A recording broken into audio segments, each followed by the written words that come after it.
सुमित्रा जी अभी मंदिर से आई ही थी कि बहू ने चिल्लाते हुए कहा, माँ जी, कुछ भी हो जाए, मैं आपकी बेटी को यहाँ बर्दाश्त नहीं कर सकती।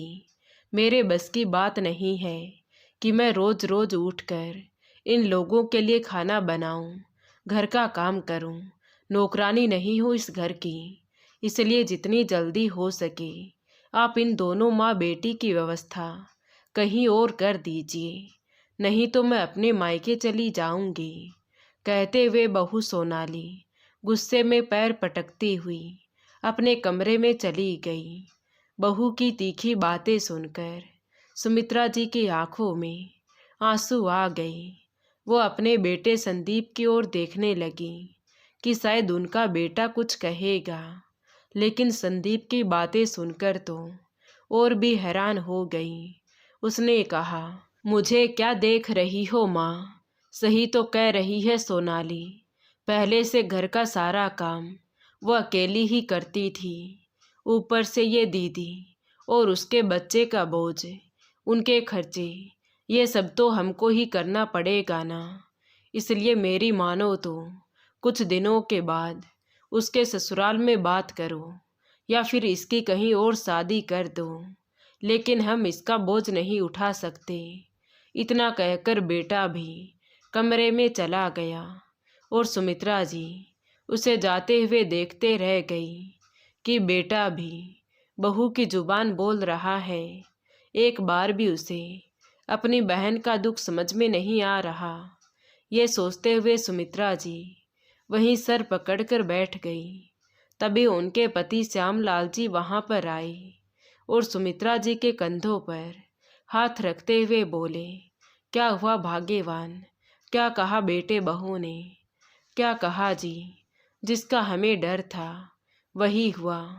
बहू ने साफ मना कर दिया कि बेटी को इस घर में नहीं रहने देगी, और बेटा भी उसी की जुबान बोल रहा है। ये सुनकर श्यामलाल जी भी चिंतित होकर सुमित्रा जी के बगल में बैठ गई।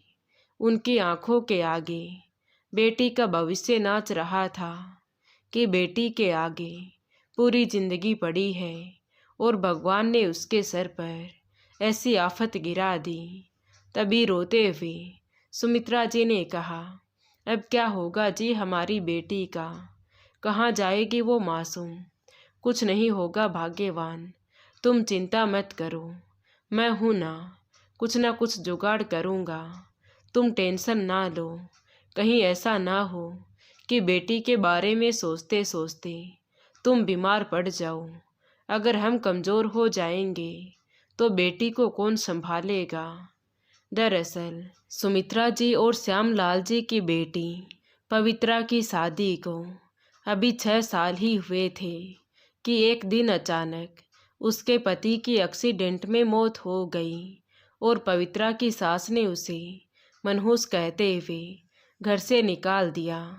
श्यामलाल जी ने ससुराल वालों से बात करने की कोशिश की, उन्हें समझाया, बेटी की पूरी जिंदगी की दुहाई भी दी, लेकिन फिर भी ससुराल वाले तो ऐसे राक्षस निकले कि वो किसी भी कीमत पर पवित्रा को अपनाने के लिए तैयार नहीं हुए।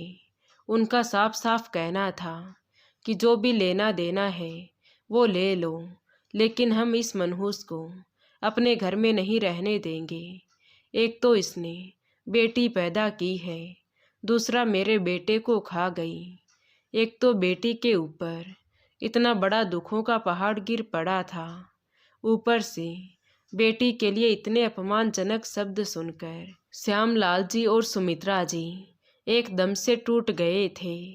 उनकी इतनी हिम्मत नहीं रह गई थी कि वो कोर्ट कचहरी के चक्कर में पड़े, इसलिए दोनों ही चुपचाप अपनी बेटी को लेकर घर आ गए। उन्हें लगा एक ही बेटा है, इतना बड़ा घर है, बेटी भी रह लेगी, आराम से ज़िंदगी निकल जाएगी। लेकिन यहाँ पर तो अभी 10 दिन भी नहीं हुए थे कि बहू ने अपना रंग दिखा दिया। साथ साथ बेटे को भी बहन बोझ लगने लगी थी। वो बहन जो सालों से उसके हाथों पर राखी बांधकर अपनी रक्षा की कसम लेती आई थी। आज जब उस कसम को निभाने का टाइम आया तो भाई ने उसे बोझ कहते हुए मुंह फेर लिया। तभी सुमित्रा जी के साथ साथ श्यामलाल जी के भी आंखों में आंसू आ गई।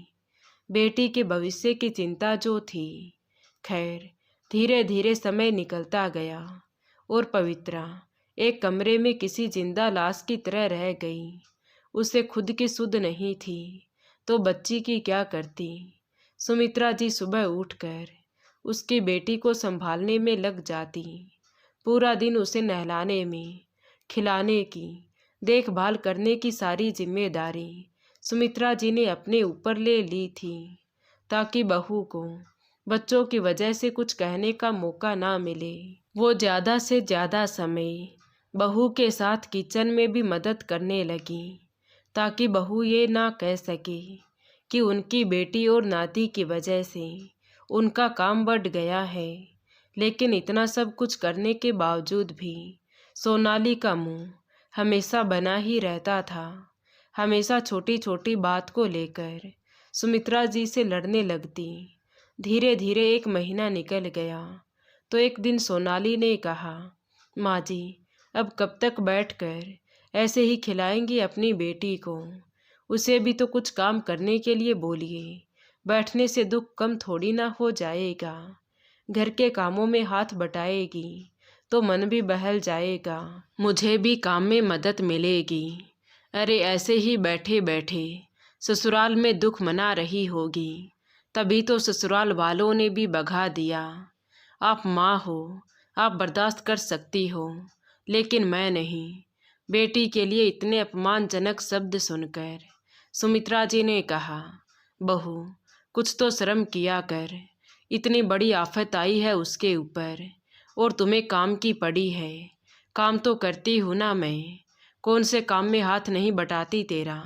तुमसे नहीं हो पा रहा है तो तुम छोड़ दो, मैं अकेले घर का सारा काम कर लूँगी। लेकिन खबरदार मेरी बेटी के बारे में कुछ भी बोला तो।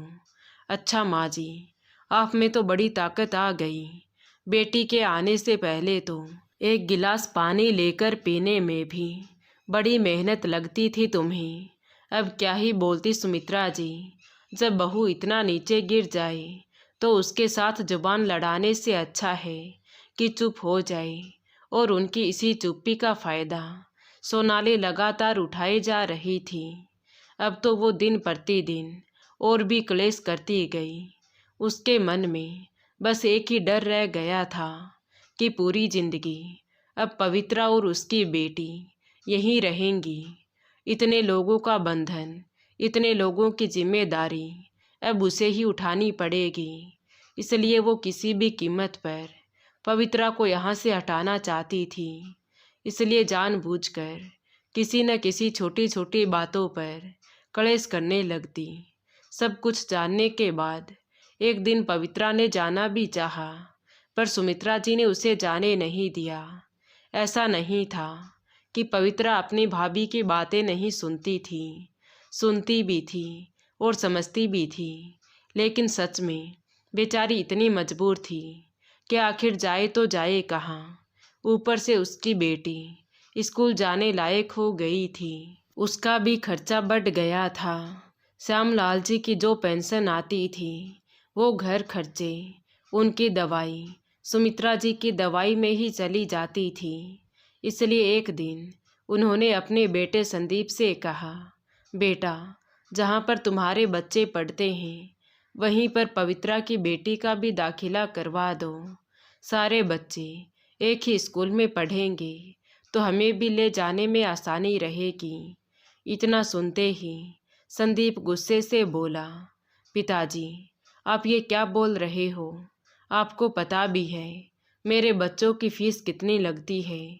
पूरे 2 लाख रुपए लगते हैं साल के, और आप चाहते हैं कि मैं आपकी नाती को भी उसमें डाल दूं ताकि मेरे सारे पैसे उसी में ख़त्म हो जाएं।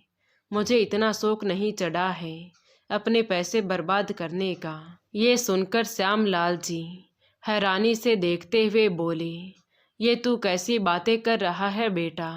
वो तुम्हारी बहन है, बेटी है इस घर की, बेटी इस घर की नहीं, बेटी आपकी है पिताजी, सोनाली ने बीच में ही आकर कहा।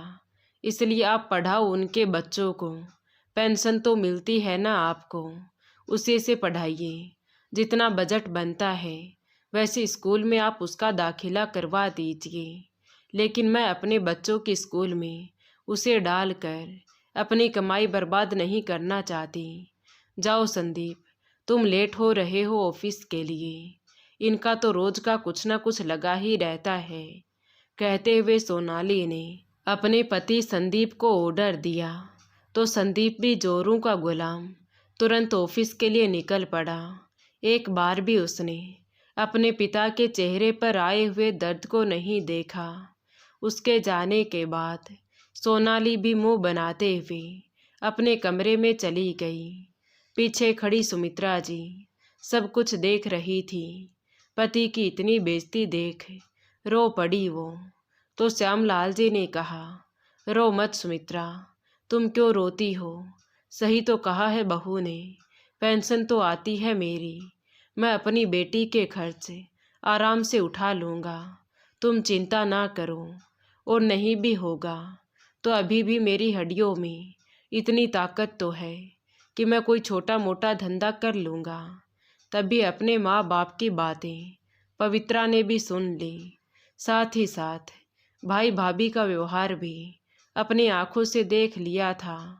वो समझ गई थी कि शादी के बाद लड़कियों का ना मायका होता है और ना ही ससुराल।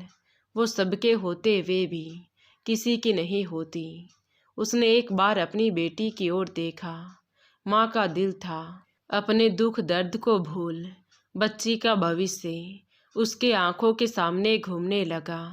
इसलिए उसने अपने आप को समझाकर अपनी बेटी की खातिर घर से बाहर कदम रखना चाहा। कुछ भी करना पड़े, ट्यूशन पढ़ाना, छोटी मोटी नौकरी करना, स्कूल में पढ़ाना, लेकिन बच्चे के भविष्य के लिए उसे अपने आप को संभालना ही होगा। मन ही मन ये सोचते हुए पवित्रा ने अपनी माँ से कहा, माँ आप चिंता क्यों करती हो? आप परेशान मत हो। मेरे पति मरे हैं लेकिन मैं जिंदा हूँ।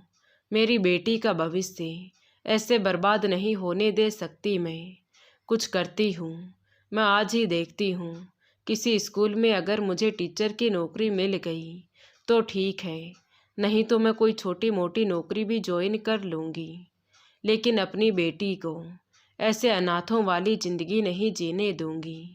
कहते हुए वो फूट फूट कर रो पड़ी। तभी बेटी की बातें सुन श्यामलाल जी भी तड़प उठे और बोले, नहीं बेटा, मेरे रहते हुए तू नौकरी क्यों करेगी? तेरा पति नहीं है तो क्या हुआ, तेरा बाप तो है ना। कहते हुए श्यामलाल जी ने उसे गले से लगा लिया। आज पहली बार बाप बेटी गले लगकर खूब जी भरकर रोए थे। अगले दिन ही पवित्रा ने नौकरी की तलाश शुरू कर दी और 1-2 दिन बाद ही उसे स्कूल में टीचर की नौकरी भी मिल गई। अब वो जिस स्कूल में पढ़ाने जाती अपनी बेटी का दाखिला भी उसी स्कूल में करवा लिया। ऐसे में कुछ दिनों तक तो सब कुछ सही रहा, लेकिन एक दिन सोनाली न जाने क्यों फिर से भड़क उठी और चिल्लाते हुए सबको सुनाने लगी, मैं इस घर की नौकरानी नहीं हूँ जो सब लोग सज धज कर कमाने निकल जाएं और मैं सबके बच्चों को पालूं। आज के बाद ना मैं किसी के बच्चे के लिए खाना बनाऊंगी और ना ही घर का कोई काम करूंगी। जिसको करना है वो अपना काम खुद कर ले। जोर जोर से चिल्लाते हुए वो लगातार पवित्रा को सुनाए जा रही थी। तभी भाभी की इतनी तीखी जली कटी बातें सुनकर पवित्रा रोने लगी और अपने माँ पिताजी की तरफ देखकर बोली, माँ पिताजी, सच्ची तो कह रही है भाभी, वो कब तक हम सबका भार उठाएंगी? मैं एक काम करती हूँ, मैं अपने लिए एक छोटा सा किराए का घर ले लेती हूँ। मेरी वजह से कब तक आप लोग भाभी की ऐसी जली कटी बातें सुनते रहोगे? इस बुढ़ापे में भी माँ को मेरी वजह से कितना काम करना पड़ता है, ऊपर से रोज रोज के कलेश। माँ, अब मुझ में इतनी बर्दाश्त करने की क्षमता नहीं है। मैं टूट चुकी हूँ, मुझे अकेला छोड़ दो। इतनी बड़ी ठोकर लगी है, अब मैं पत्थर की हो चुकी हूँ, खुद को संभाल लूँगी। कहते हुए वो फूट फूट कर रो पड़ी। तभी बेटी की बातें सुन आज श्याम लाल जी का कलेजा भी फट गया। उन्हें अपनी बहू पर बहुत गुस्सा आया। वो बहू के पास गए और चीखते हुए बोले, बहू, खबरदार, जो आज के बाद तुमने मेरी बेटी को एक भी शब्द कहा तो तुम होती कौन हो उसे कुछ कहने वाली। तभी बहू कुछ कहती, उससे पहले ही संदीप बीच में आ गया और बोला, पिताजी, ये कैसी बातें कर रहे हो आप? सोनाली आपकी बहू है, आप ऐसे कैसे बात कर सकते हो? अरे बहू है तो अपनी हद में रहे। पवित्रा इस घर की बेटी है, मेरी बेटी है। इसे किसने अधिकार दिया उसके लिए इतनी बदतमीजी से बोलने का? और कौन से घर की बात कर रहे हो? कौन से खर्चे की बात कर रहे हो तुम? कितना खर्चा उठाया तुमने आज तक उसका?